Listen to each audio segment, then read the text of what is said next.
nosotros podemos venir aquí en momentos de angustia, en las tormentas de la vida, y podemos encontrar un refugio seguro, Señor. Gracias por ser esa roca fuerte que nosotros podemos descansar. Gracias, Señor. Te cantamos esta última canción, recordando tu fidelidad todas nuestras vidas, Señor. Quizá para algunos hemos llegado más grandes a conocerte, pero podemos mirar atrás a nuestras vidas y ver, wow, Señor, tú siempre me has estado llamándome hacia ti. Has querido una amistad cercana. Quizá muchos tiempos nosotros nos alejábamos de ti, pero aún así nos llamabas, Señor. Gracias por ser tan bueno para con nosotros, que podemos llamarte nuestro Padre, nuestro amigo fiel, Dios eterno, que cuida de nosotros.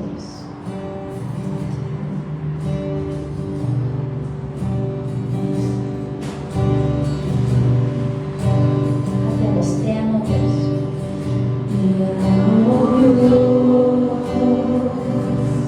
Grande es tu misericordia, con amor y sostienes, Señor. Te amaré.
nuestras voces. Pero ahí donde estamos parados o sentados, que cada uno podemos cantar al Señor y decirle gracias con nuestras palabras, con nuestros corazones y meditaciones, por su fidelidad. Cantemos una vez más: toda mi vida ha sido fiel, Dios. Toda mi vida ha sido fiel, Dios. Toda mi vida ha sido tan fiel, y con todo lo que tengo, yo cantaré de la gracia de Dios. Yo cantaré de la gracia de Dios. Gracias, Señor, por tu fidelidad. Te adoramos en esta mañana, diciendo que no hay nadie como tú. Solamente eres tú, Dios grande, fuerte y poderoso. ¿Quiénes somos nosotros que nos mira, Señor? Solo simplemente el polvo de la tierra. Y aún así nos tienes gracia, nos ofreces perdón, nos das de tu misericordia, Señor. Y nuestros corazones se reposan con agradecimiento. Gracias, Señor. Queremos seguir adorándote ahora que vamos a estudiar tu palabra. Que nuestros corazones puedan ser sensibles y listos para recibir tu palabra, para ser amoldeados por ti.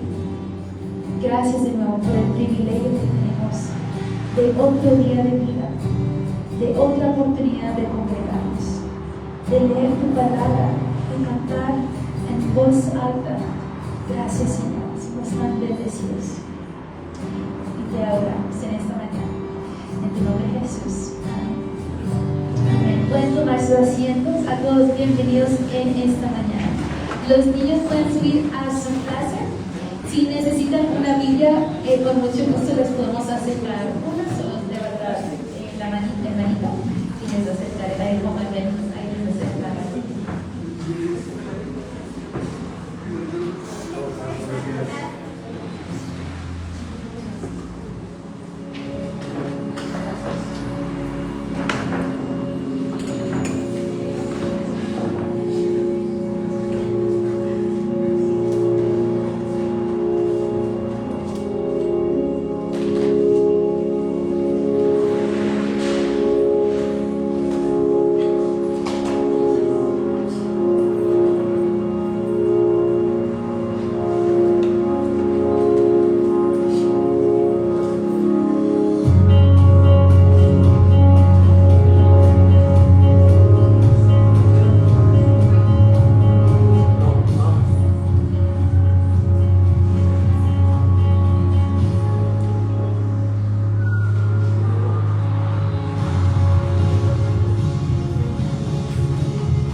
Antes de arrancar, yo hoy viendo que estamos varios, el ángel los pueblos a saludar juntos. Entonces saludémonos por favor un momentico unos a otros, con eso nos conocemos un poquitico más, nos movemos, estiramos un poquito los pies.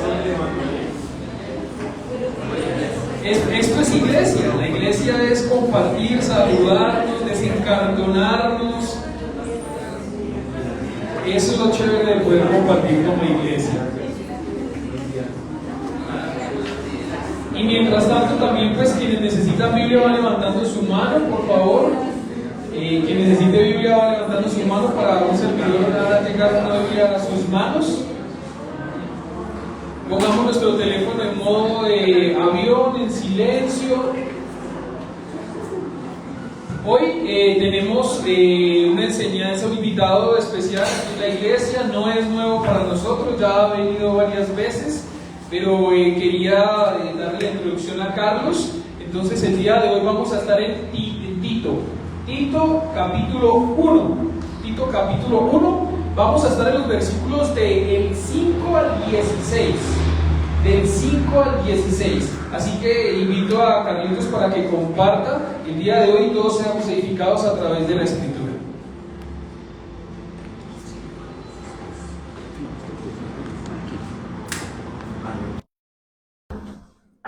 Buenos días a todos. Buenos días. Siempre es un gusto venir. Veo caras nuevas, quizás algunos no me conocen. Mi nombre es Carlos Carreño, vengo de Duitama. Nos conocemos con Angie quizás hace más de 10 o 15 años. Tuvimos la oportunidad de compartir como hermanos en una misma iglesia en Duitama. Y bueno, me acompaña mi amada esposa, Adriana. Yo soy profesor universitario en la UPTC en Duitama. Tengo 2 hijos de 25 y 23 años. Y Dios me ha atraído hacia su camino y hacia la fe desde que tenía como 12 años de edad.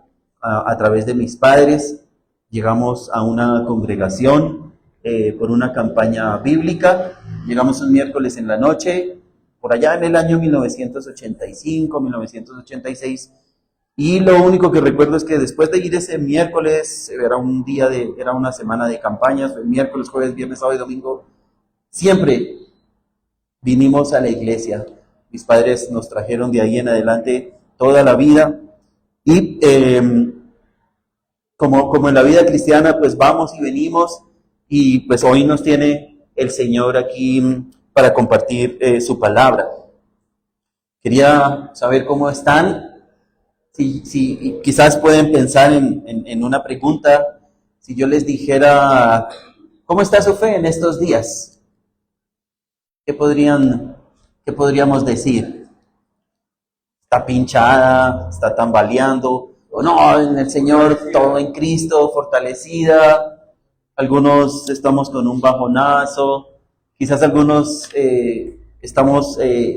tenemos quizás familiares en el lugar del temblor, y hay personas allí que están sufriendo, que son muy cercanas a nosotros.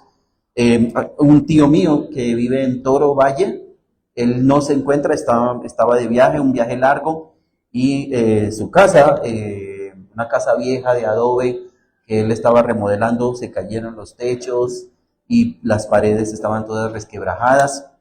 Y bueno, al regresar del viaje, él pretendía venir a visitarnos aquí a Duitama, pero va a tener que salir corriendo después de su viaje hacia Toro a ver qué fue lo que pasó. Bien, vamos a mirar un pasaje muy interesante, y hay algo en la carta del apóstol Pablo a Tito que uno podría decir, esta parte del texto no me atañe tanto a mí, porque yo no soy anciano, porque yo no soy pastor, porque yo no estoy involucrado en el liderazgo de la congregación. Pero en realidad vamos a darnos cuenta que todas las características que vamos a comentar y que quizás ya desde el domingo pasado han estado mirando, todas estas características nos atañen y nos deben interesar a todos nosotros. Porque las características que se describen en el pasaje que vamos a leer son características que hablan de un hombre maduro, de un cristiano maduro, de una cristiana madura. Y todos deberíamos anhelar llegar a la medida de esas cosas que se van a nombrar en esta mañana. Pero primero que todo, quería dejar, siempre me gusta subrayar que lo que hacemos aquí, a lo que venimos aquí, es a una cuestión sobrenatural, para que nuestras vidas puedan cambiar, para que nosotros podamos encontrar la paz que sobrepasa todo entendimiento, para que podamos experimentar el perdón que Dios nos ofrece, para que podamos ser transformados a medida que vivimos nuestra vida cristiana. Debe ocurrir un milagro. Estamos hablando de cosas sobrenaturales, de cosas que requieren la intervención de Dios en nuestras vidas para que los cambios sucedan y para que el fruto que Él espera que aparezca en nuestras vidas se dé de la manera apropiada. Lo primero que quiero comentar o partir, me doy cuenta que casi todos utilizan Nueva Versión Internacional. Voy a dejar aquí mi Nueva Traducción Viviente. Algunos de los pasajes que tengo ahí en la presentación están en Nueva Traducción Viviente, pero para iniciar y digamos, reconociendo que dependemos de Dios para sentarnos a escuchar lo que vamos a escuchar, que son palabras que son divinas, que tienen poder, que están vivas y que esperamos que nos afecten directamente a nosotros, pues vamos a mirar lo que dice Dios mismo acerca de su palabra en Isaías capítulo 55. Isaías capítulo 55, más o menos en la mitad de la Biblia, en la mayoría de las Biblias que tienen ustedes, es en la página 426. En esta versión NBI que veo que tienen la mayoría de ustedes. Página 426.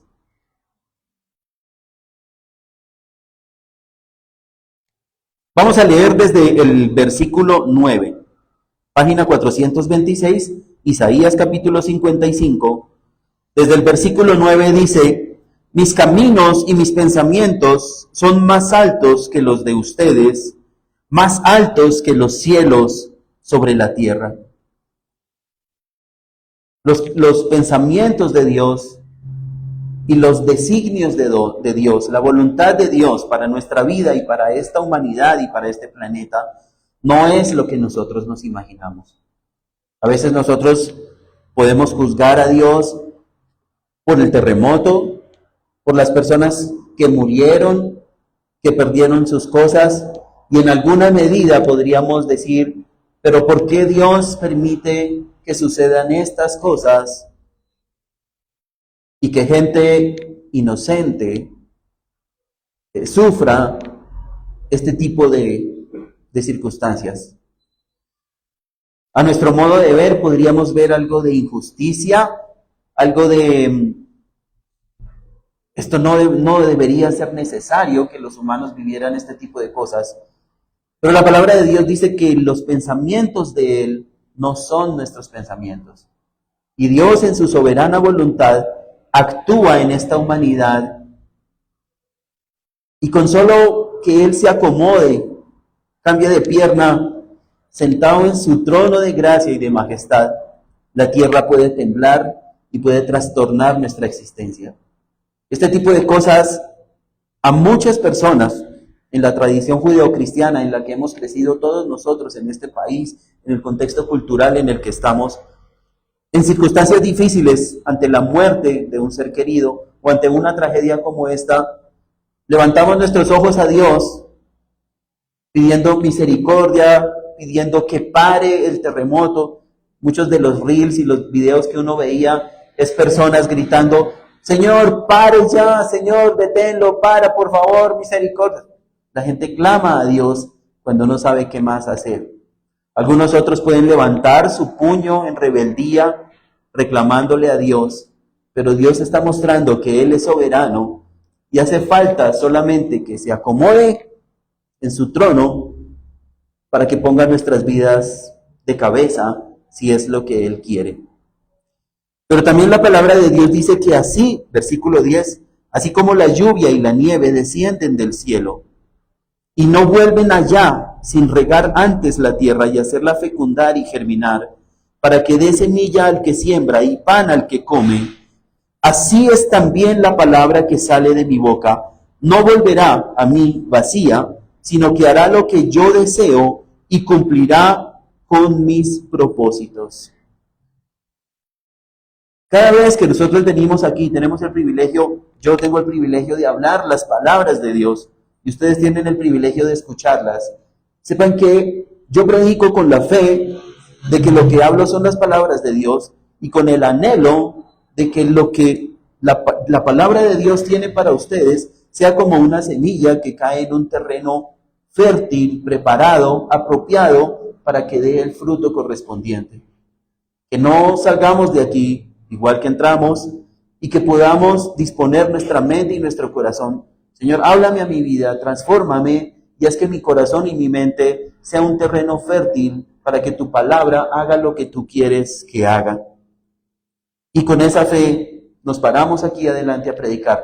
No porque yo sea elocuente, sí, hacemos una preparación, estudiamos, pasamos tiempo meditando en la palabra, construimos un documento para ayudarles a todos. Pero es obra del Espíritu Santo quebrantar nuestros corazones y hacer que caigamos delante de Él, entendiendo que se trata de Él y no de nosotros, que Él está haciendo un trabajo de educación, de edificación en todos nosotros en esta vida cristiana. Desde que llegamos a los pies del Señor, la palabra de Dios dice que hemos sido adoptados como sus hijos y no somos bastardos, sino hijos de los que nuestro Dios se ocupa como Padre. Y Él está en un proceso de construir en nosotros un carácter como el de Jesucristo. Nuestra personalidad, nuestro temperamento y lo que nosotros deberíamos ser, Dios está ocupándose a través de las circunstancias, a través de la palabra, de la oración, de los consejos de las personas que estiman nuestras vidas, de llevarnos a la medida de un hombre maduro conforme a la imagen de Jesucristo. De eso se trata nuestra vida cristiana. Y hoy vamos a ver algunas características de esa madurez espiritual, pero para que eso ocurra, nosotros debemos dejarnos caer en las manos de Dios y permitir que Él obre a través de nosotros. Somos vasos, somos herramientas, somos como barro en las manos de Dios. Y hay barro que está duro y requiere agua y requiere un tratamiento especial, pero también podemos ser dóciles y en alguna medida, es algo que de pronto no es bíblico decirlo, pero facilitarle a Dios que haga su trabajo. En el sentido de que podemos ser hijos rebeldes o podemos ser hijos dóciles, obedientes y dejando que Él haga lo que Él debe hacer. Bien, con ese marco entonces quiero que dispongamos nuestros corazones y podamos orar para entrar dentro del texto. Señor, gracias por tu palabra. Gracias por el privilegio, Señor, de tener una revelación tuya y también de poder entender que tú estás interesado en manifestarte a nuestras vidas, en darte a conocer, que tú no eres un Dios indiferente, sino que a nosotros, a los que hemos entendido el Evangelio, a los que tú has atraído hacia ti mismo, tú estás haciendo algo en nosotros, estás educándonos, estás transformándonos, estás enseñándonos. Tú quieres que crezcamos en tu amor, quieres que crezcamos en el carácter de Jesucristo, que no nos quedemos estancados en nuestra vida cristiana, sino que cada día te conozcamos más y más, que tú crezcas y que nosotros menguemos, que podamos entender cada vez más la magnitud de tu grandeza, tu magnificencia, tu eternidad, tu misericordia y tu gracia, y también del hoyo profundo y del estado miserable de donde nos has rescatado, Señor. Permítenos conocer esto y permítenos también ser luz para mostrarles a otros de tu amor y de tu buena voluntad para con los hombres. En nombre de nuestro Señor Jesús, oramos. Amén. Bien, haciendo esta introducción, empecé como a las 10:30, ¿sí? Vamos más o menos como 45 minutos. Vamos a Tito, capítulo 1, versículos 5 y 6. Tito lo pueden encontrar en esta... Oiga, esto no tiene sino una sola página aquí. Tito, capítulo 1, esta página, esto no tiene el número de página, pero la 700, página 700. Es una carta de una sola página aquí en esta Biblia. Y vamos a meditar otra vez, ya hicieron una introducción. Tito parece una persona más joven que Pablo, un discípulo de Pablo. En el libro de los Hechos, en donde se relatan los viajes del apóstol Pablo, no está un viaje en el que el apóstol Pablo haya viajado con alguien hasta Creta. Creta es una isla que queda en medio del mar Mediterráneo, ¿sí? Más o menos, si ustedes miran al final en sus Biblias, tal vez hay un mapa. No, esta Biblia no tiene mapas. Pero al final de sus Biblias hay un mapa y está el mar Mediterráneo, la costa de Israel a este lado, por aquí en la mitad está lo que es Italia, y Creta está más o menos a medio camino entre lo que es Italia y la costa que corresponde a Israel, Palestina y todo eso. Hay que ir por barco, ¿sí? De lo que se relata en el libro de los Hechos, en su último viaje, no viaje misionero, sino el apóstol Pablo, al final de su ministerio, él fue arrestado en Jerusalén y fue llevado como preso hacia Roma. Y en ese viaje, en un barco que iba muy cargado de mucha gente, ellos llegaron hasta Creta, y de ahí, cuando ellos iban saliendo de Creta, una noche hubo una tempestad, el barco se les volteó, quedaron a la deriva, y ellos navegaron sin saber dónde estaban, llegaron a la isla de Malta, que es muy cerquita de Italia, y se lograron salvar. Después de ese viaje, Pablo fue arrestado. Él parece que dice el libro de los Hechos al final, que Pablo tenía como un arresto domiciliario y que él con alguna libertad podía recibir a los hermanos y ejercer su ministerio desde Roma. Dice la historia, y dicen algunos historiadores como Eusebio y Clemente y otros, que él fue liberado y que quizás él visitó Creta en un viaje que no se relata en el libro de los Hechos, y había varias iglesias ahí. Por eso la carta a Tito comienza con que desde el versículo 5, si vamos a empezar a leer en la versión NBI, lo tienen ahí en la pantalla, dice: te dejé en Creta para que pusieras en orden lo que quedaba por hacer, y en cada pueblo, obviamente de esa isla de Creta, por lo menos se nombran a 4 o 5 ciudades o 5 pueblos, y en cada pueblo nombrarás ancianos de la iglesia de acuerdo con las instrucciones que te di. Esta es como la introducción del fragmento en el que vamos a meditar hoy. Entonces tenemos al apóstol Pablo encomendando a un discípulo para que vaya a un lugar donde ellos establecieron unas iglesias jóvenes. Yo no creo que tuvieran quizás más de 1 o 2 años de existencia. Podríamos decir algo similar a la vida que tiene esta congregación. No sé si en este lugar ya celebraron un primer año aquí, ¿no? Un primer año y luego otro, 2 años. Podríamos decir que es una iglesia como nosotros. ¿Y cuántos ancianos hay aquí? No, ancianos, hombres maduros, dirigentes de la iglesia, 0 pollitos. Dice allá Angie, 0 pollitos.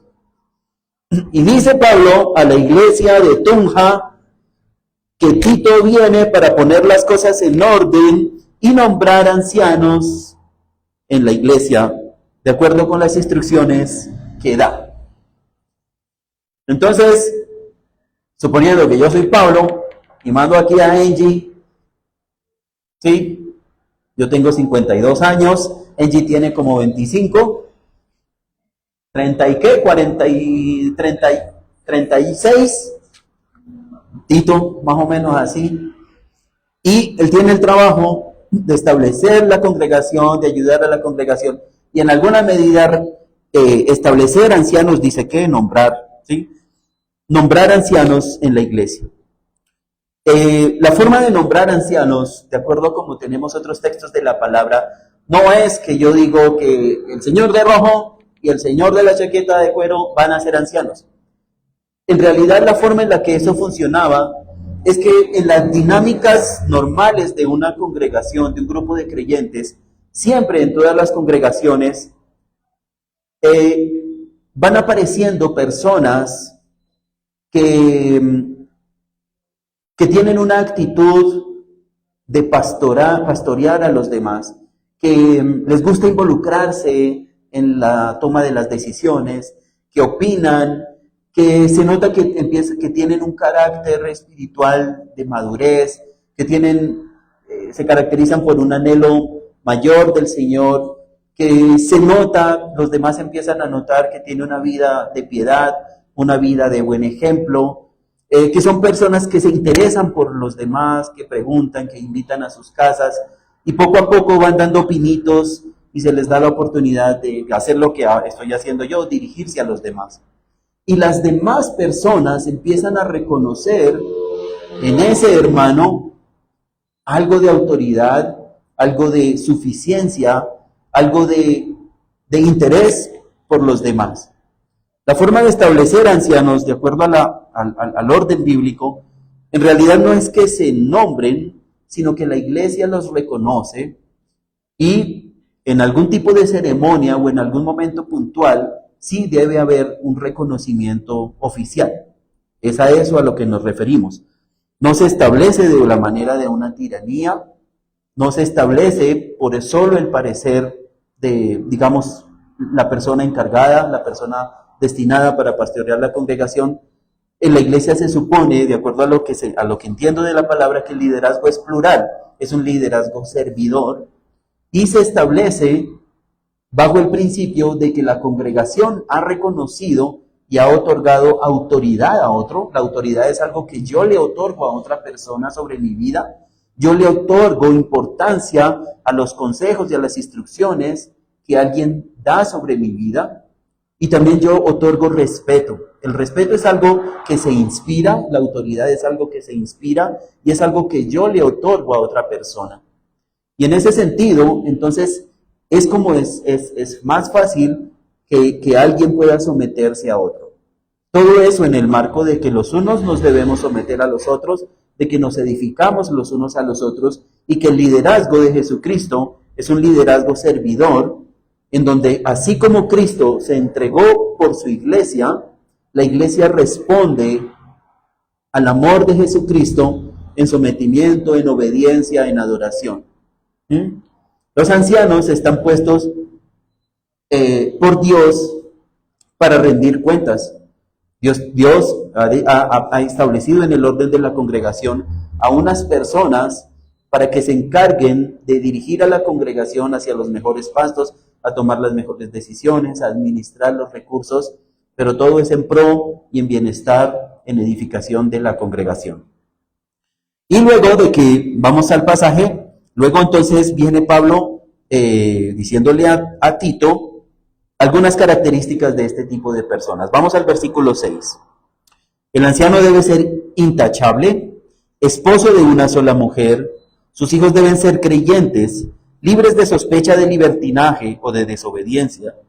El obispo tiene a su cargo la obra de Dios y por lo tanto debe ser intachable, no arrogante, ni iracundo, ni borracho, ni violento, ni codicioso de ganancias malavidas.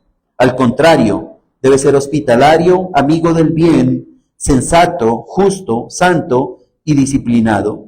Debe apegarse a la palabra fiel según la enseñanza que recibió, de modo que también pueda exhortar a otros con la sana doctrina y refutar a los que se opongan. Entonces, desde el versículo 6 hasta el versículo 9, hay una lista de características no sé si es una redundancia, del carácter de una persona, ¿sí? Lo que se espera, cuál es la expectativa que debería tener una congregación y también las características que debería juzgar una congregación a la hora de reconocer a sus líderes. Y es una lista que si nosotros miramos, refleja también el carácter de Jesucristo. Es una lista que refleja características de madurez cristiana. Y nosotros como creyentes no deberíamos decir, esto no es para mí, esto es para Angie y su esposo, son los que deben ser así. Y podemos tomar la actitud de evaluadores críticos y juzgar, ¿sí?, a nuestros líderes por ver si es iracundo, borracho, disciplinado, santo, justo, intachable, todas esta serie de cosas. Pero en realidad, como la palabra de Dios también dice que es un espejo, ¿sí?, que la paja que yo juzgo en mi hermano puede ser una viga que yo tengo en mi propio ojo, y yo no debo juzgar a los demás. En realidad nosotros debemos apropiarnos de cada cosa que está escrita en la palabra de Dios y lo correcto es aplicarlo primeramente a nuestras vidas. Y cada uno de nosotros, hermano, deberíamos tener como propósito, como objetivo y anhelo de nuestras vidas perseguir y anhelar este tipo de características. Todos somos llamados. Ahí dice en Mateo 28, eso que tienen ustedes ahí en la pared, todos tenemos la gran comisión, el gran mandato, no es opcional.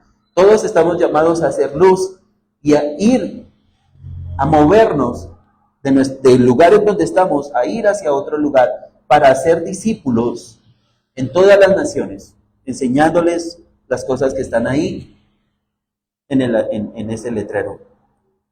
Todos tenemos una labor de ser luz, de pastorear, de ayudar a otros. La palabra de Dios dice, ámense los unos a los otros, edifíquense los unos a los otros, sométanse los unos a los otros y construyan, ¿sí?, lo que es el cuerpo de Cristo y también la congregación, ¿no? Bien, ahora, si tú quieres avanzar en la presentación, este texto bíblico no es el único lugar en donde aparece, hay una tabla, vea donde hay una tabla en donde hay otros pasajes que hablan de las mismas cosas. Avanza por favor. Más, a ver dónde está, esta no, es más adelante. Más adelante, a ver si aparece. La siguiente. Aquí muchas pantallas, uno no sabe para dónde mirar. Hay una quizás anterior. Hay una anterior. Antes de eso. Antes, hay una primera en donde están todos los pasajes.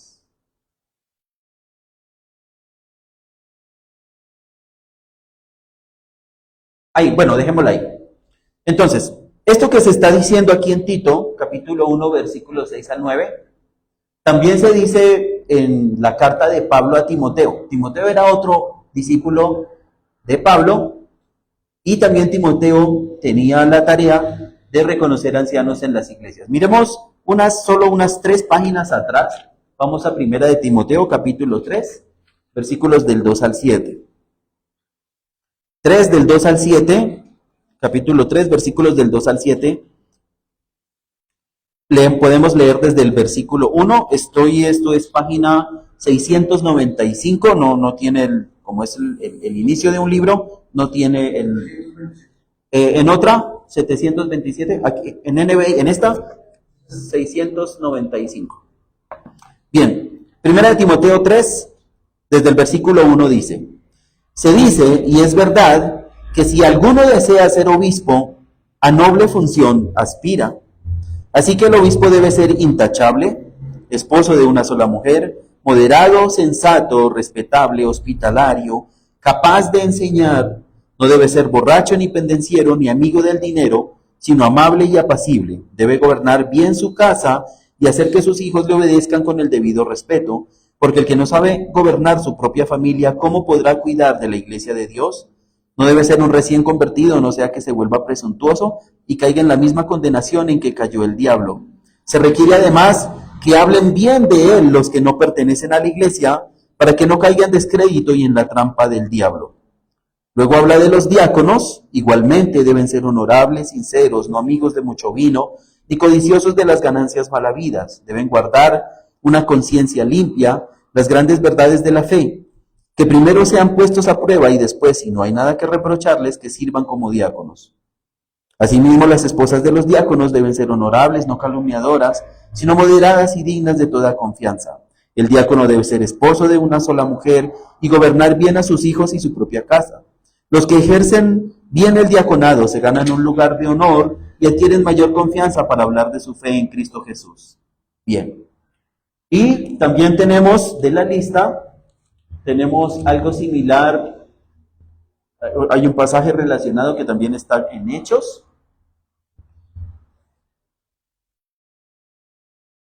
Primera de Pedro, capítulo 5. Primera de Pedro está hacia adelante, más hacia el final, capítulo 5, página 714 en esta Biblia que tengo aquí, del 1 al 4. Primera de Pedro 5 dice: a los ancianos que están entre ustedes. Primera de Pedro, capítulo 5, página 714. A los ancianos que están entre ustedes, yo que soy anciano como ellos, testigo de los sufrimientos de Cristo y partícipe con ellos de la gloria que se ha de revelar, les ruego esto: cuiden como pastores el rebaño de Dios que está a su cargo, no por obligación ni por ambición de dinero, sino con afán de servir, como Dios quiere. No sean tiranos con los que están a su cuidado, sino sean ejemplos del rebaño.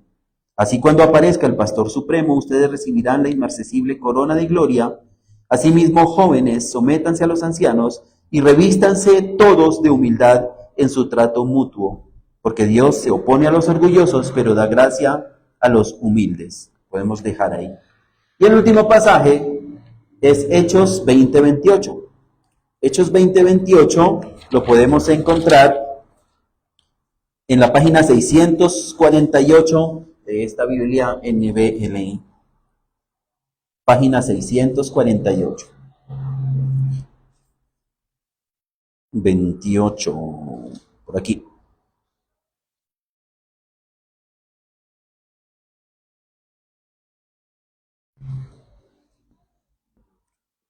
Está Pablo hablando. Aquí Pablo está, en este pasaje, Pablo está despidiéndose de una congregación que él piensa por los planes de Dios que no va a volver a visitarlo nunca. Él en este viaje que él está haciendo, él se está despidiendo de las personas en Éfeso. En Éfeso él estableció una congregación y él sabe que va hacia Jerusalén para ser arrestado. El Espíritu Santo le revela a él, a través de un hombre que habla aquí con ellos, les dice: así con este cinto va a ser amarrado el apóstol Pablo, y Pablo tiene certeza de que a esos hermanos nunca más los va a volver a ver. Cuando yo sé que no voy a volver a ver a alguien por mucho tiempo, uno trata de dar unas palabras, siempre nos despedimos con los mejores deseos, con los mejores anhelos, con la bendición más grande que podamos darle a un amigo, ¿sí? A una persona que estimamos. Y desde el versículo 25, si miramos desde el versículo 25, dicen: escuchen, yo sé que ninguno de ustedes entre quienes he andado predicando el reino de Dios volverá a verme. Ahí se pusieron todos a llorar.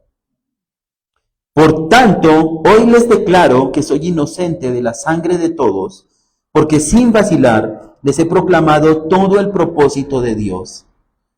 Y vamos al versículo que nos atañe, versículo 28.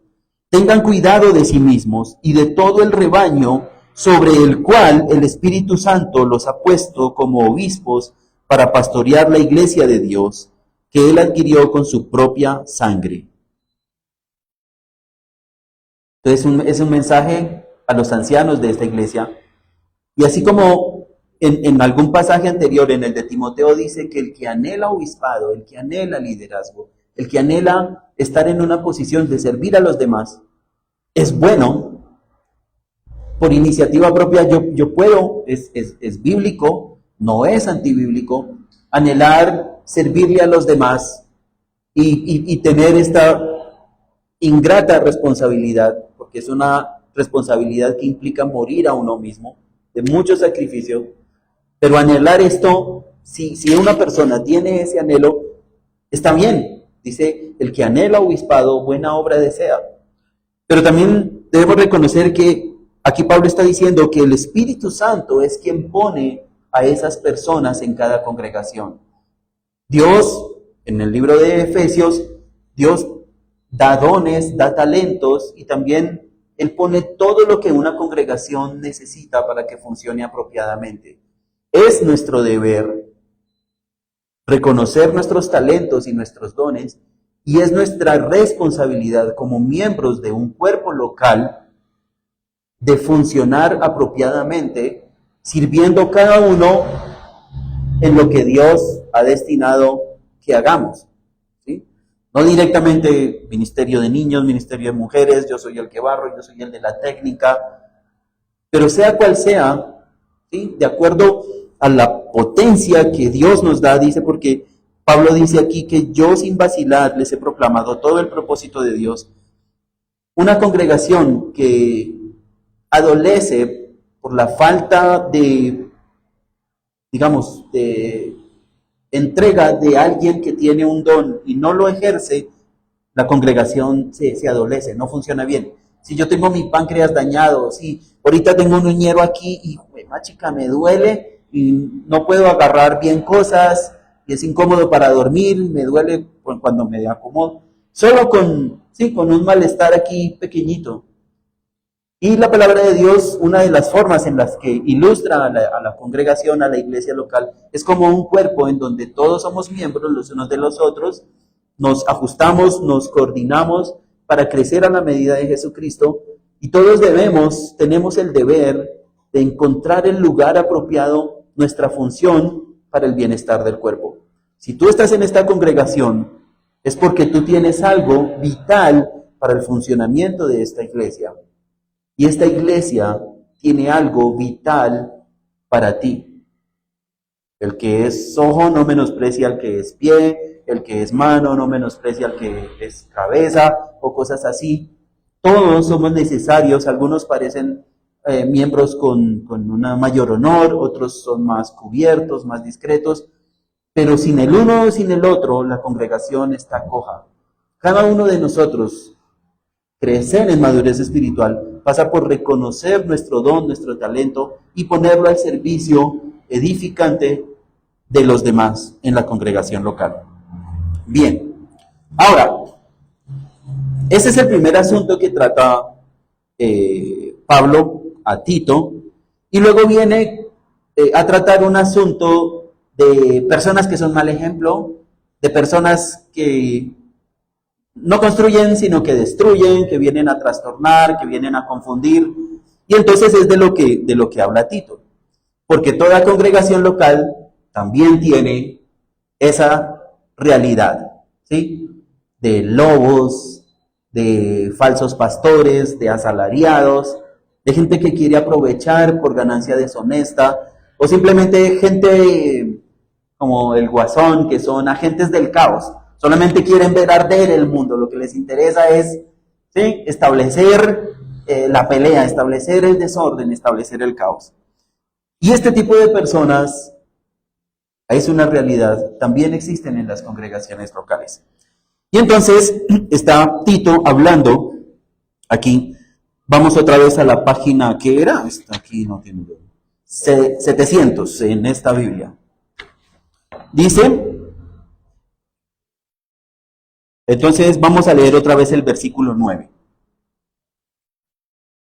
Deben apegarse a la palabra fiel según la enseñanza que recibió, de modo que también pueda exhortar a otros con sana doctrina y refutar a los que se oponen. Hay un asunto aquí de los ancianos, y es que los ancianos deben ser cuchillas en la Biblia, deben conocer la palabra de Dios. Uno va a cada iglesia a la que yo he ido o por la que he preguntado por ahí, siempre que hay una iglesia por ahí nueva o algo, a veces se queda uno la curiosidad. Buenas, ¿y ustedes aquí qué son? Y siempre sale el pastor o la persona líder. Bueno, mucho gusto, aquí somos una iglesia de sana doctrina. ¿Aquí es una iglesia de sana doctrina? Sí, ¿cierto? Todas. Pero nosotros sabemos que esto es un zoológico, ¿cierto? Aquí hay de todo. Hay unas iglesias que dan un énfasis en una cosa, otros en otra. Quizás muchos de nosotros, ¿sí? Por diferentes circunstancias de la vida, hemos estado en más de una congregación y hemos salido de un lugar porque los que dirigen son unos payasos o porque salen con alguna cosa con la que nosotros no comulgamos. Hay algo que quizás nos fue enseñado en algún momento y escuchamos un disparate o algo que parece el evangelio, pero esta vaina no me termina de sonar apropiadamente. O también quizás por un mal testimonio, por líderes que no tienen este carácter, o gente que quizás nos estafó, monetariamente hablando. Y esta vaina de la sana doctrina, pues en donde las cartas a Tito y a Timoteo hablan de procurar, ¿sí?, de que las personas que lideran conozcan la sana doctrina. Y toda persona que anhela la madurez espiritual también debe ocuparse. Hermanos, tenemos el deber de meter nuestra nariz en nuestras Biblias y formarnos un criterio sólido con unas convicciones que deben ser definidas categóricamente sobre lo que creemos. La madurez espiritual pasa por crecer en el conocimiento de la palabra de Dios. Siempre se da el ejemplo de cómo se reconoce un billete falso de un billete verdadero. El esfuerzo que hacen los estafadores que fabrican billetes falsos es que el billete falso se parezca lo más posible a un billete verdadero. Y se requiere mucha experticia. Estas personas, los cajeros de banco, ellos mueven los billetes rápidamente con sus dedos, pero ellos detectan una textura, un espesor del papel, una rugosidad, ¿sí?, una huella en la textura de la impresión, que cuando no es un billete verdadero, ¡ting!, ahí paran y lo sacan y lo detectan. El billete falso, la doctrina falsa, por lo general se parece mucho a la doctrina verdadera, pero no es. Y nosotros, o en esta congregación, un trabajo de las personas que se paran a enseñar de los tiempos de discipulado y todo eso, es que ustedes puedan formarse un criterio de la palabra de Dios. Sí, oímos a nuestros maestros, escuchamos las instrucciones de ellos y seguimos el punto de vista que tienen ellos. Sí, pero todos nosotros debemos coger nuestra Biblia, coger un papel y un lápiz y hacer primeramente un esfuerzo académico de comprensión de lectura, y la parte milagrosa de pedirle al Espíritu Santo que se manifieste a nuestras vidas y a través de la comprensión de lo que un texto dice, ir formando unas convicciones firmes sobre la palabra de Dios. Quizás Dios nos tiene algunos creyentes, no decimos que todas las personas que no están en esta congregación están equivocados. Dios ha decidido darle a algunas personas una medida del conocimiento de Dios, a otros con un énfasis distinto, a otros quizás por algún tipo de experiencia que yo no he tenido, pero no por eso la voy a negar. ¿Sí? En mi familia nosotros fuimos criados en iglesias bautistas, conservadoras, en donde el entendimiento de la doctrina clara era lo importante, y nunca nadie en mi familia habló en lenguas, ni estuvo sanando a otros, ni se cayó al suelo porque le pusieron las manos, ni ese tipo de cosas. Pero una prima mía, en el silencio de su casa, una noche orando, solita, viviendo alejada de todos en Alemania, ella vivía en un contexto solita, una noche orando, ella cuenta que sin saber cómo, pero empezó a orar con unas palabras que ella no entendía lo que estaba diciendo. Ella lo cuenta como algo muy secreto, muy personal. Este tipo de experiencias yo no puedo tacharlas si fue real para ella y si fue de beneficio espiritual. Yo no puedo decir que no es real. Solamente la persona que vive la experiencia lo comenta, y lo comentó en un contexto en donde muchos de mis familiares tacharon eso, dijeron que eso no era bíblico, que eso era una desviación. Pero ¿cómo puedo yo negar una experiencia espiritual que es de bendición para con otra persona? Guardo silencio, respeto la experiencia espiritual de ella, y puedo ver en su vida, ¿sí?, una vida de piedad, una vida de búsqueda del Señor, de amor por el Señor, y eso fue algo que quizás Dios le regaló en alguna medida, y que ella lo entiende como algo que fue de bendición para ella. Ella no estaba parada delante de gente, no estaba hablando cosas en un idioma que otras personas no entendían, porque el hablar en lenguas, si es algo que va a manifestarse hoy, en este momento, si pudiera manifestarse, debe ser que Yo digo cosas en un idioma que ustedes no entienden y alguien que no conoce ese idioma es capaz de traducir lo que yo dije y en ese sentido hay edificación. El problema es que las lenguas, todo el mundo habla cosas que nadie entiende y nadie traduce y todo el mundo supone que lo que se está diciendo, sin saber qué significa, todo el mundo ve el milagro es porque alguien empieza a hablar algo que los demás no entienden. El milagro en este tipo de dones que están reglamentados es que si alguien habla en otro idioma, sea angelical o sea un lenguaje humano, el milagro está en que alguien traduzca y entienda lo que se dijo en ese idioma que los demás no entienden. Y eso desafortunadamente es lo que uno ve en muchas congregaciones, pero no se ciñe a la forma de la palabra de Dios. Bien, ahora, en ese sentido, el Evangelio también hay un solo Evangelio, es de lo que trata Gálatas.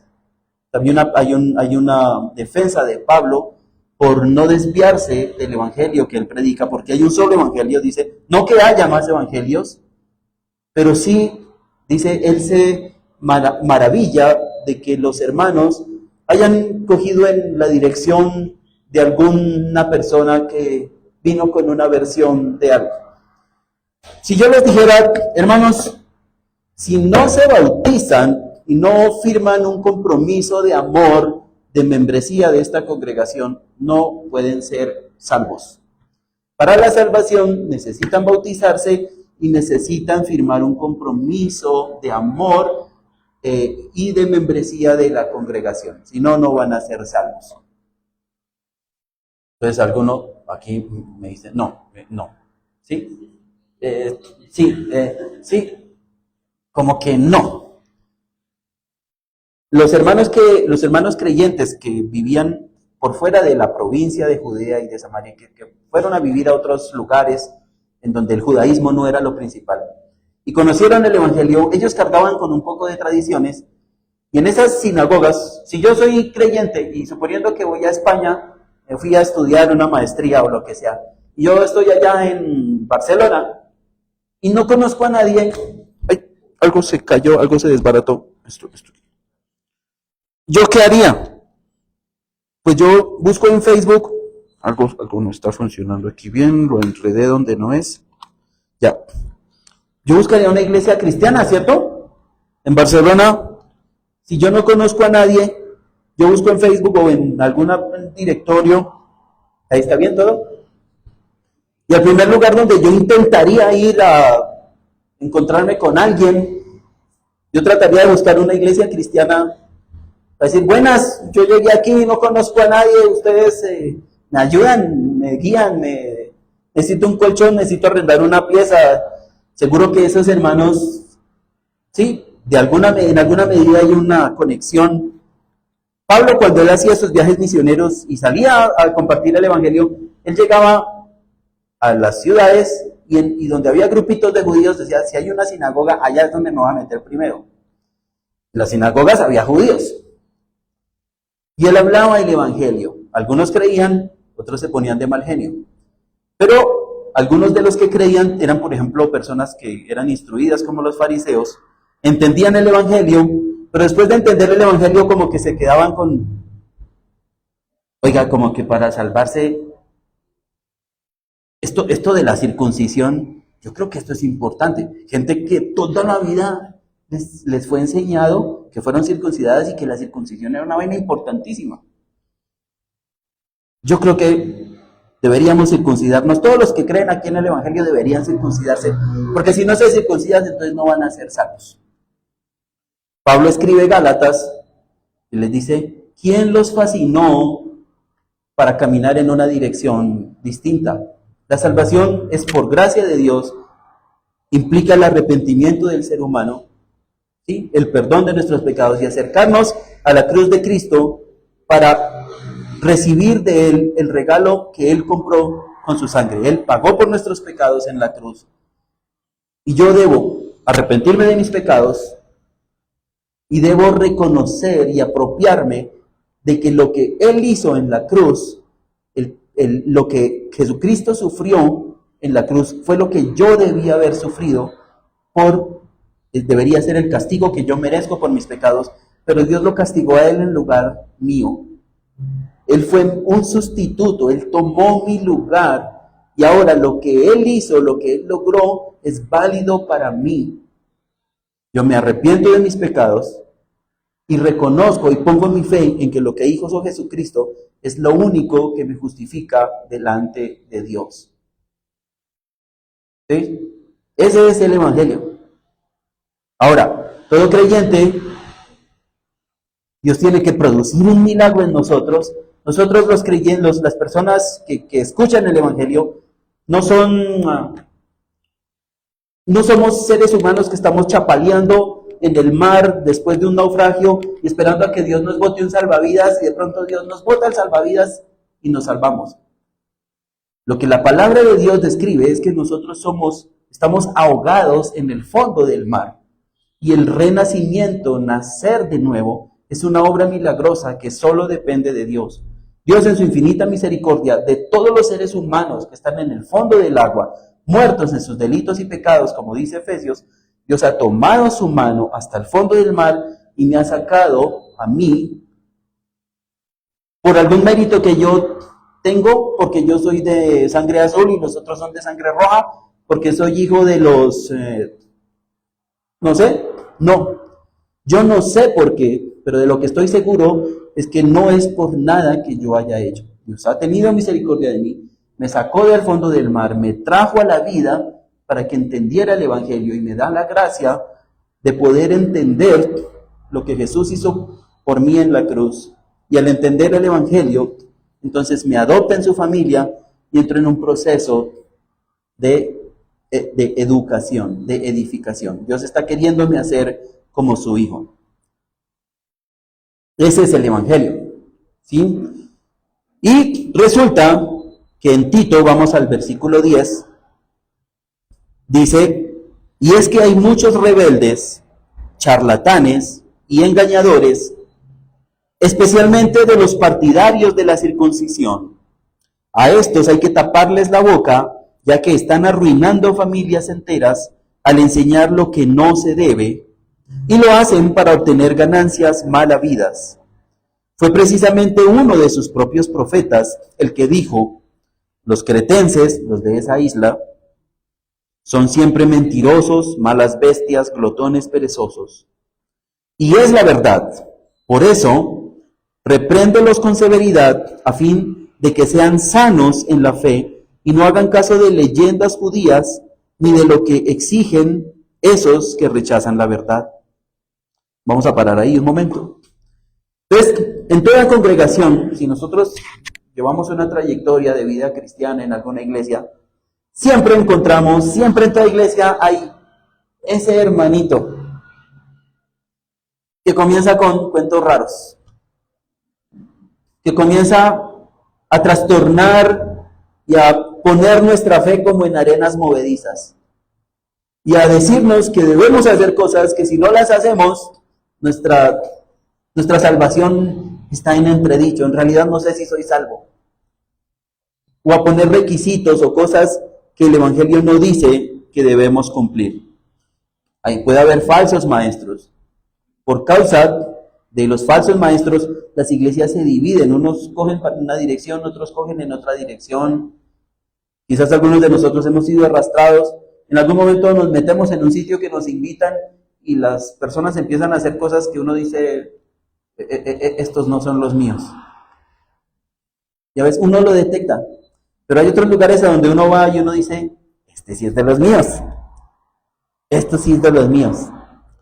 Bien, es una realidad que puede haber personas que quieran introducir, ¿sí?, falsas doctrinas o requisitos adicionales, principalmente requisitos adicionales en cuanto a la fe. Ahora, hay asuntos dentro de las convicciones que nosotros debemos tener como cristianos que son esenciales. Hay asuntos en los que podemos tener diferencias y hay otros asuntos en donde lo que nosotros tenemos pueden ser simples opiniones. La salvación por Jesucristo y no por nuestros propios méritos, es una doctrina esencial, no es negociable. Si a ustedes les dicen que para ser salvos deben firmar un cheque de 100,000 pesos mensuales para con la congregación, eso es falsa doctrina. Pero si a ustedes les dicen que primero se canta y después es la predicación y después es la Santa Cena, pero llega otro y les dice, no, mejor hagamos la Santa Cena primero y luego cantamos y después hacemos la predicación. O el púlpito debería ser redondo, no, debería ser cuadrado, no, la iglesia debería estar, sí, eso no importa. Que las mujeres deben ponerse falda larga, pelo largo, lengua larga, eso no, esos son asuntos secundarios. Pero hay asuntos que sí son esenciales. Deben ser explicados claramente aquí por los líderes de la iglesia. Y si algo de esas cosas que son intransigibles, que no se pueden transar, que no se pueden negociar, debemos ser capaces de detectarlos y entender cuál es la base, el fundamento de nuestra fe.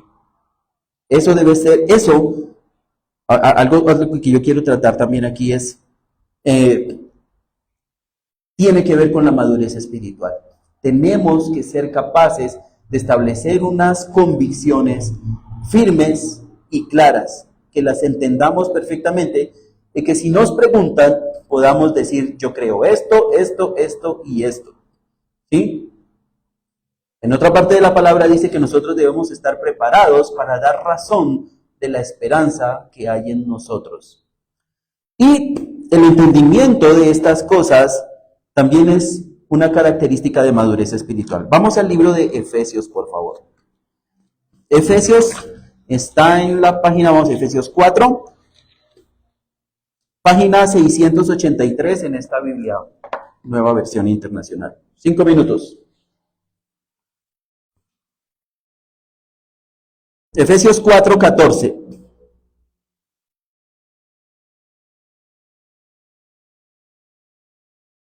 Bueno, leamos desde el versículo 13. Siempre me gusta echarle para atrás un versículo.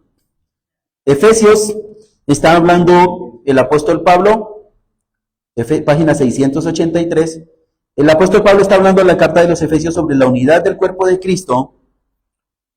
Y desde el versículo 13 está diciendo más o menos la dinámica de la vida congregacional. Dice, versículo 13, de este modo todos llegaremos a la unidad de la fe y del conocimiento del Hijo de Dios, a una humanidad perfecta que se conforma a la plena estatura de Cristo. Está hablando de madurez espiritual, de llegar a la madurez espiritual a través de unas características que se describen antes de lo que estamos diciendo. Miremos el versículo 14. Así ya no seremos niños zarandeados por las olas y llevados de aquí para allá por todo viento de enseñanza y por la astucia y los artificios de quienes emplean artimañas engañosas. Cuando yo vengo a una iglesia y me predican una vaina y luego voy a otro lado, porque a mí me gusta visitar iglesias, porque es que yo no soy cristiano de una sola iglesia. Esa es la moda ahora, ¿no? Y en YouTube tenemos el problema es que antes del internet, las personas venían a su iglesia, se quedaban en su iglesia y comían de la comida que se ofrecía en esta iglesia. Pero ahora podemos pedir doctrina a domicilio y en YouTube andamos agarrando cuánta vaina va teniendo un título interesante y estamos llenos de gurús cristianos y nuestra dieta es muy variada. Eso no se puede prohibir, no se puede evitar, es parte de la dinámica de la vida cristiana. Pero ¿qué tanto más criterio se debe tener para seleccionar lo que es apropiado, lo que es correcto y lo que se debe rechazar? Como padres estamos preocupados al darles un teléfono a nuestros hijos de que miren cosas apropiadas. No podemos quitarles el teléfono todo el tiempo. Yo quiero que mis hijos crezcan como personas maduras y para mí eso significa que quiero verlos tomar decisiones correctas, quiero verlos tener un criterio. Y quiero verlos como seres humanos funcionales en esta sociedad en la que vivimos. Dios quiere de nosotros madurez, criterio. Y la madurez en esto de Efesios se compara con no ser como niños zarandeados por las olas y llevados de aquí para allá por todo viento de enseñanza y por la astucia y los artificios de quienes emplean artimañas engañosas. Y entonces leemos o escuchamos el YouTube de tal cosa y, y luego leemos lo otro y es totalmente opuesto a lo del primero y no, esto como que es por aquí. O vivimos como pimpones de iglesia en iglesia. Eso no está bien. Eso es ir de aquí para allá.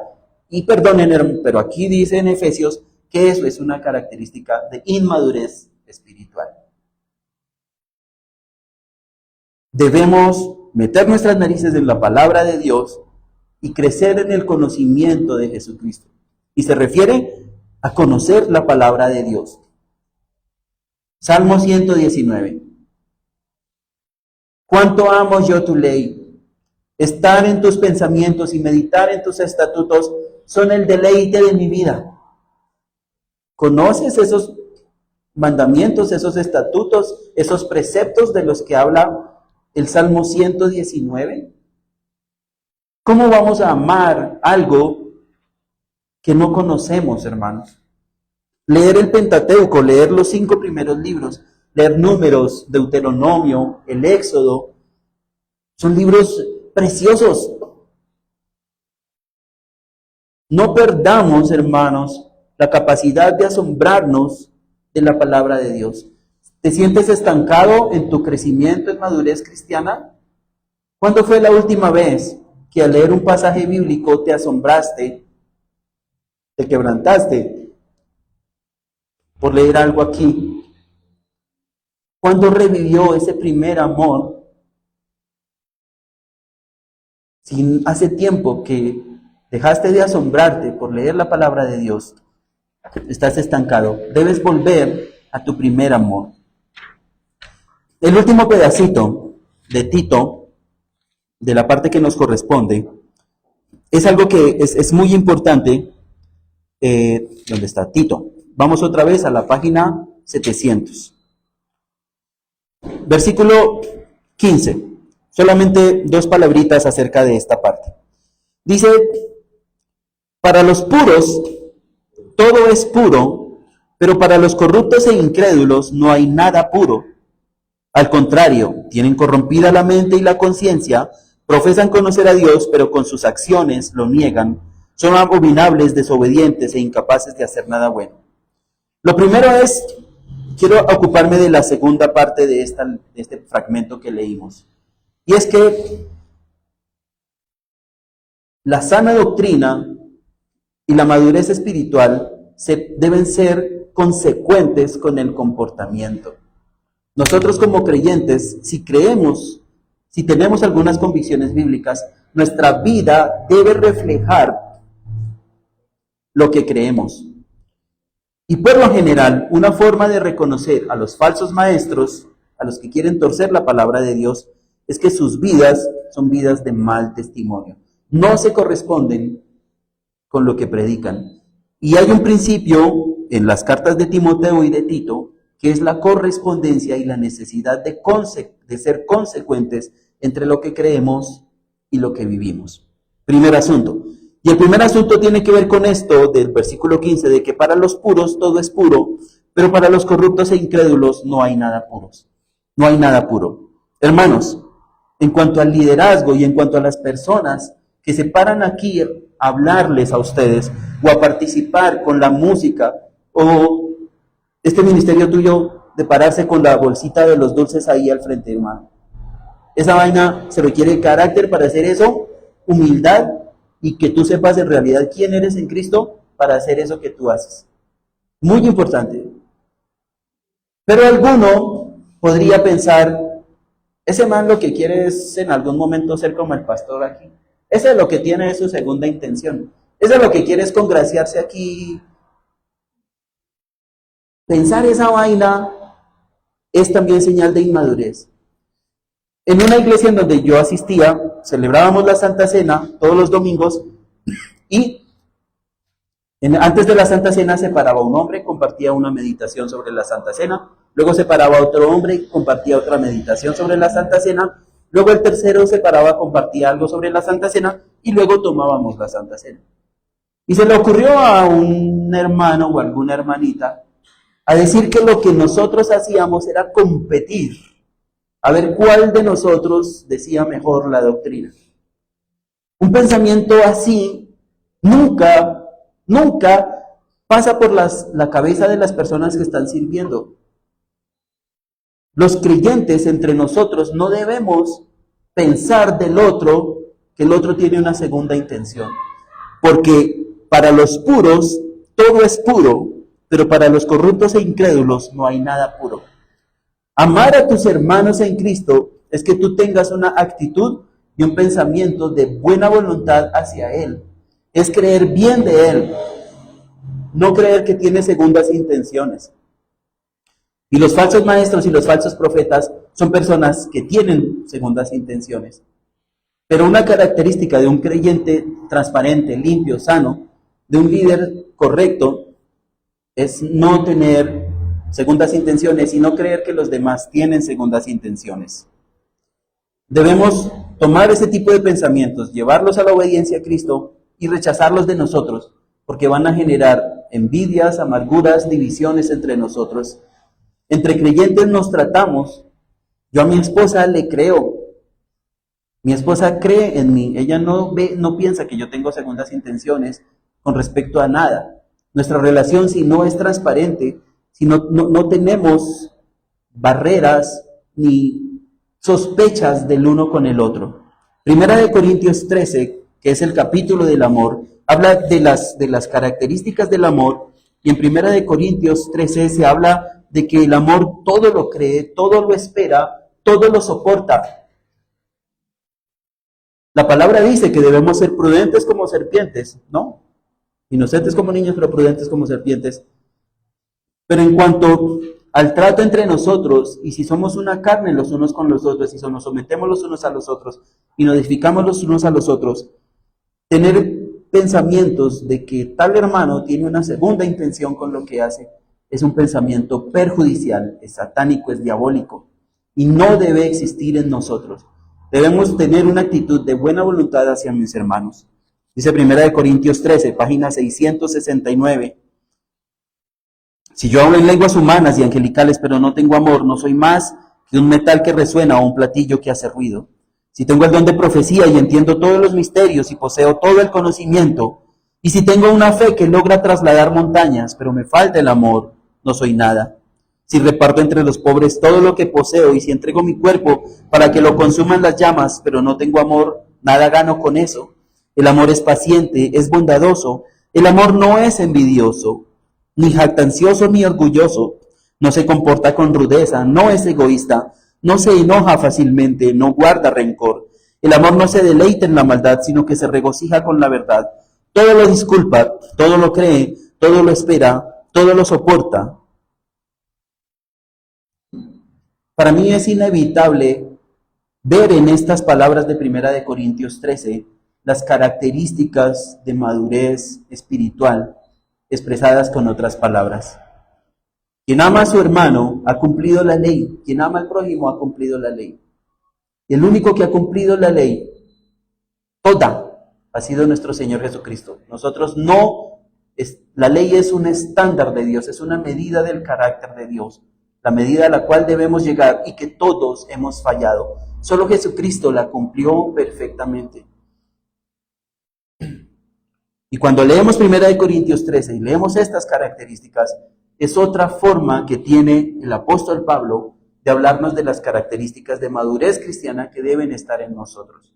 Si se fijan bien y hacen un estudio un poco más profundo de esto, van a darse cuenta que hay un paralelo entre 1 Corintios 13 y las características de la madurez espiritual. Bien, que Dios nos ayude a entender su palabra y a reconocer un estado de estancamiento y a no quedarnos satisfechos con eso.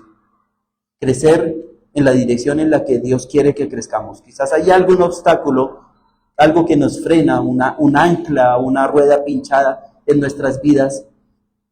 Pídele a Dios, al Espíritu Santo, que te libre de una amargura, de un resentimiento o de lo que sea que te impida ser quebrantado y ponerte en las manos de Dios para que Dios tenga más libertad. Él va a hacer su trabajo con nosotros, a las buenas o a las malas, pero lo va a hacer. Que podamos ser dóciles a lo que Él quiere. Todo esto hace parte es como una introducción de un trabajo que va a empezar Angie. La madurez espiritual, yo le di a Angie algún material, y la madurez espiritual, cuando estudien algo, si Dios les da la gracia de utilizar este material que le di a Angie, van a ver que la madurez espiritual y esas características de las que se habla de los ancianos pueden hacer parte o pueden agruparse en seis áreas de la vida de todo creyente.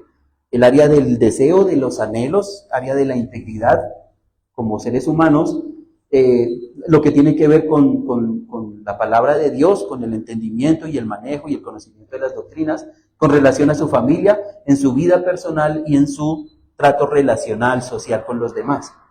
Entonces, no tuvimos tiempo para hablar acerca de eso, pero creo que van a empezar un trabajo. Es hora de que la iglesia, ¿sí?, de que no se quede Angie solo trabajando, sino que la iglesia lo rodee con buena fe, con un respaldo sincero, y Dios provea para esta congregación. Es mi oración, y me imagino que la de Angie también, que todos puedan levantarse en madurez espiritual y podamos cumplir apropiadamente la comisión que Él tiene para nosotros. Que el Señor les bendiga grandemente. Gracias por el tiempo de escucharme. Oremos. Señor, gracias por tu palabra. Gracias, Señor, por tu palabra, por la obra que estás haciendo en nosotros, porque tú no nos dejas a la deriva, sino que tú estás interesado en invertir en nuestras vidas para que Jesucristo sea reflejado a través de nosotros. Señor, permite que nuestras vidas, que nuestros corazones, que este carácter tosudo, terco que tenemos, pueda ser quebrantado y podamos ser dóciles y moldeados por tu amor, por tu gracia, cosas que se describen en tu palabra. Señor, danos la decisión de meditar en tu palabra, de tener tiempos cotidianos, diarios, regulares del estudio de tu palabra. Permítenos formarnos un criterio individual, Señor, de las verdades y las convicciones que tú quieres poner en nosotros y que están descritas aquí, Señor. Tenemos personas sabias que nos pueden aconsejar, Señor, pero es una diferencia cuando tomamos el alimento de la cuchara de nuestra madre y empezamos a alimentarnos nosotros mismos. Señor, permite que seamos capaces de alimentarnos nosotros mismos a través de tu palabra. Yo dejo esta congregación en tus manos, a Angie, a todos mis hermanos, Señor, que tu palabra dé el fruto correcto y apropiado en nuestras vidas por lo que escuchamos. En nombre de nuestro Señor Jesús, oramos. Amén. Que el Señor les bendiga. Amén. Bueno, les invito a que se puedan poner de pie. Vamos a terminar cantando de nuevo del glorioso día que el Señor nos encontró y nos salvó.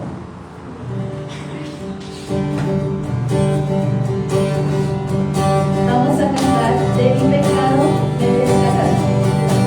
De mi pecado me rescataste. En tu gloria cadena se rompe. Vivía solo y sin consuelo. Ahora soy ciudadano del cielo. Rescataste, estando herido. Jesús con tu amor.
despedida de los que nos ven por las redes.